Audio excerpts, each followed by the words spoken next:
E nós vamos falar agora da situação entre Estados Unidos e China, que vem mexendo com o humor do mercado financeiro desde ontem, principalmente. Há um acirramento aí da posição dos dois países em relação ao comércio, só que agora há uma preocupação também com relação à China e Hong Kong. Aí entraria uma questão mais política, de segurança, e os Estados Unidos não querem ficar observando sem qualquer possibilidade de retaliação. Trump também está fazendo ameaças em relação a isso. E nós vamos conversar sobre isso agora com o mestre em Relações Internacionais, Sidney Ferreira Leite. Professor, boa tarde. Boa tarde, um grande prazer falar com você, Denise, e na Rádio Jovem Pan. Fico à disposição. Bem, professor, de novo, os dois países aí no centro de preocupações globais. Nós já tivemos durante todo o ano passado, antes da pandemia, uma grande preocupação e reflexos negativos mesmo sobre o comércio internacional da guerra comercial, não é? E agora nós temos novos lances que envolvem inclusive a pandemia, acusações dos Estados Unidos contra a China. Eles até ensaiaram um avanço aí da fase 1 do acordo em torno da guerra comercial e de repente a situação complicou novamente, não é? Complicou. Penso que a gente pode desenvolver essas relações em dois eixos, né? Um primeiro eixo, um eixo mais permanente, que é uma questão propriamente de Estado. Há um consenso nos Estados Unidos entre democratas e republicanos que é necessário conter o avanço, o crescimento, né, o poder da China. Então, esse seria um eixo de Estado, e um eixo de governo que, de alguma forma, caracteriza o governo Trump, desde a campanha e mesmo durante o governo, de um enfrentamento mais incisivo, né? de uma retórica e mesmo de algumas medidas mais incisivas, de um verdadeiro confronto com a China. E essa semana a temperatura subiu talvez a um dos níveis mais altos, quando em uma emissora de TV dedicada ao jornalismo, o Trump colocou, inclusive, no hall de possibilidades, um rompimento de relações com a China que eu não acredito. O que eu quero dizer é que o conflito comercial, político, a disputa de hegemonia entre Estados Unidos e a China veio para ficar. Essa temperatura vai subir em alguns momentos, vai viver momentos de distensão, mas talvez o grande tema da política internacional para as próximas décadas, Denise. Agora, tem essa situação também em relação à legislação de segurança sobre Hong Kong, né? A China quer manter também uma posição mais firme em relação a isso. Sabemos aquela onda de manifestações que se arrastou por vários meses. A China foi aceitando, mas agora pode endurecer também as relações com Hong Kong. Pode. Acredito que não vejo nenhuma hipótese da China abrir mão sobre o controle de Hong Kong.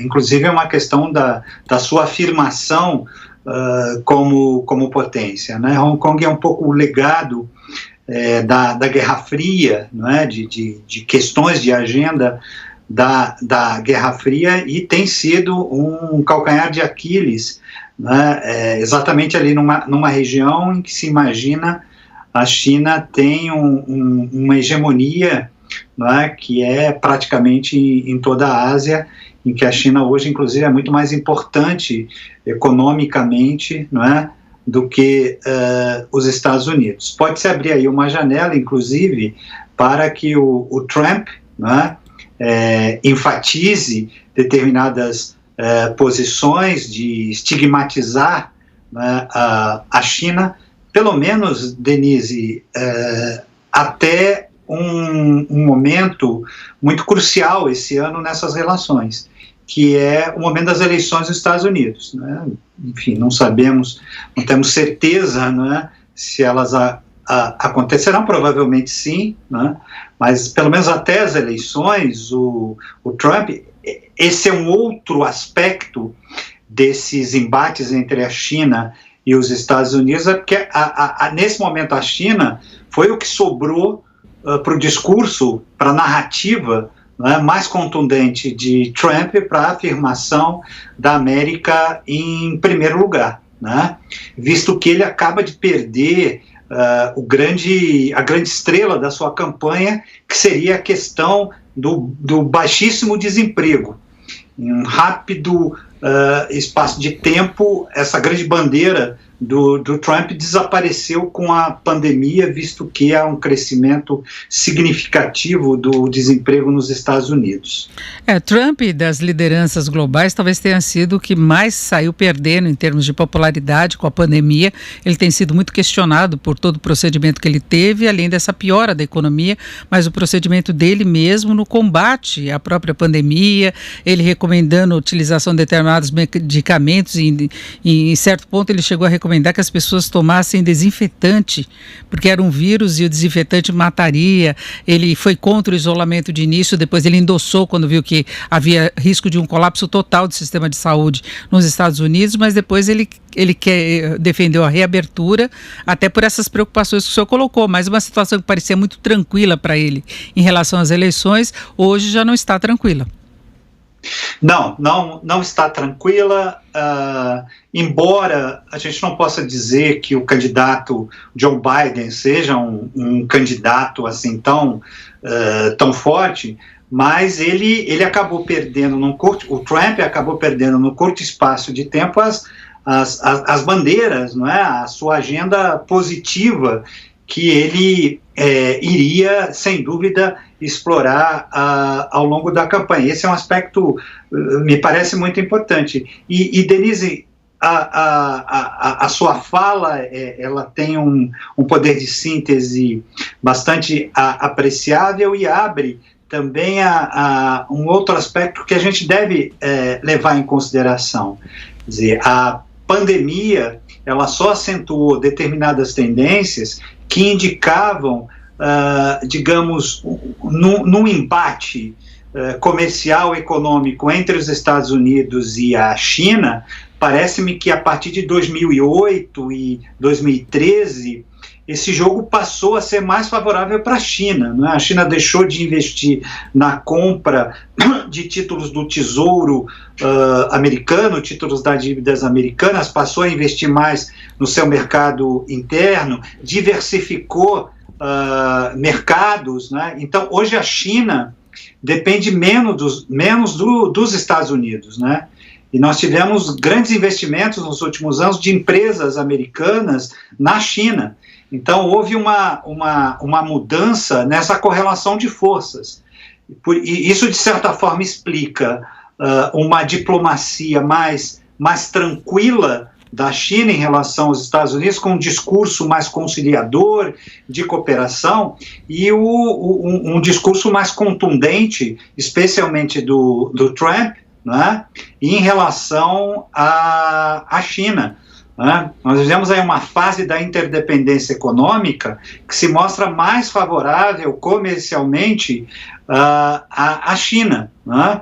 E a pandemia parece que acentuou um outro aspecto favorável à China. Ela hoje tem um acolhimento nas organizações internacionais, notoriamente na Organização Mundial da Saúde, maior do que os Estados Unidos. O Trump escolheu confrontar a Organização Mundial, né, da Saúde. Então, em termos de estratégia de política externa, parece que, pelo menos nesse momento, a China vem levando vantagem também, não é uma vantagem que ela leva na economia, ela parece que leva vantagem também em termos de estratégia de política externa. E a China, ela na verdade, ela também está sendo questionada em todo o mundo, globalmente, num aspecto que foi a dependência que se provou em termos de respiradores e outros equipamentos durante a pandemia. É uma coisa que tem incomodado o mundo todo.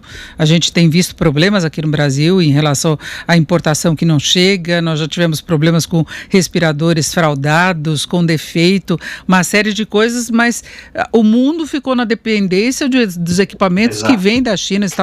Nos Estados Unidos, Trump, inclusive, obrigou as montadoras, né, questionou a passarem a produzir os respiradores para diminuir essa dependência. Exatamente. Dependência que também se dá em outros aspectos, não é? Quando Trump declara essa semana que vai suspender, não é, o acordo comercial, vai praticamente inviabilizar a importação de produtos chineses, isso é muito mais um discurso, um puxar a corda, a gente chama de tug of war, né? Fazer um cabo de guerra, mas que na prática não tem sustentação, porque a economia chinesa hoje produz, e aí fica muito claro em alguns setores, eu falo aqui o da telefonia, dos aparelhos celulares, produtos muito competitivos em relação aos produtos norte-americanos, né? A China aumentou a sua influência na África, aumentou a sua influência na Europa, mesmo na América do Sul. Então, podemos estar materializando aquilo que o grande consultor Fareed Zakaria chamou de um mundo pós-americano. É um mundo onde os Estados Unidos têm muita força, mas eles não são mais hegemônicos, eles não estão se mostrando mais capazes, portanto, não é um fenômeno que se reduz ao Trump, né?